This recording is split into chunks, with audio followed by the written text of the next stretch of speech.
Menindaklanjuti permasalahan yang diadukan oleh salah seorang warga Desa Bongonol, Kecamatan Paguyaman, Kabupaten Bualemo, terkait sanksi yang diberikan PLN sebesar Rp23 juta, Komisi 2 DPRD Provinsi Gorontalo menggelar rapat dengar pendapat di ruang kerja Komisi 2.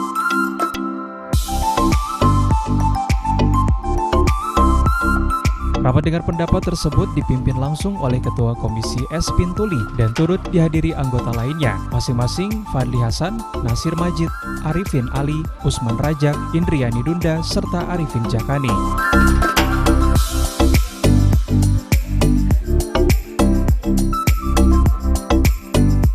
Ketua Komisi S. Pintuli saat diwawancarai mengatakan, rapat yang berlangsung kurang lebih 1 jam tersebut menghasilkan kesepakatan, yakni warga desa Bongonol tersebut menerima dan siap membayar denda atau sanksi sebesar 23 juta dengan cara mencicil selama 36 bulan, seperti yang telah diajukan sebelumnya ke pihak PLN. Masyarakat yang dari Bongonol itu melapor ke DPRD untuk dimediasi, itu dilakukan rapat dengar pendapat. Dan alhamdulillah telah mencapai hasil kesepakatan bersama yang tadinya pembayaran denda yang harus diangsur 2 tahun, kami berharap itu bisa menjadi 3 tahun atau 36 kali pembayaran sesuai dengan harapan daripada pemohon. Itu menjadi 36 kali.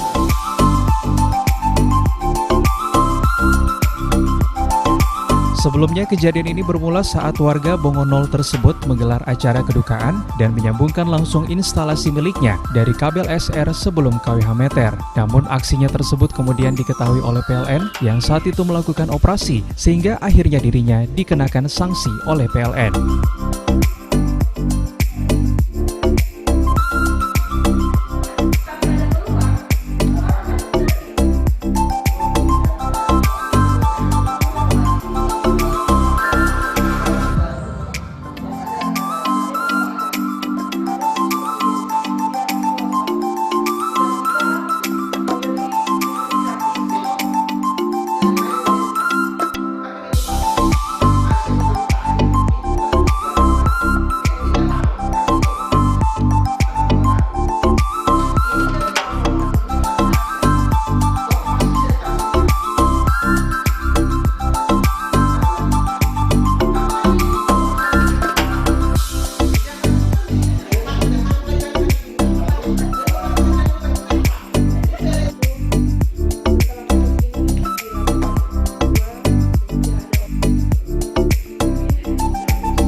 Liputan Advertorial Mimosa TV.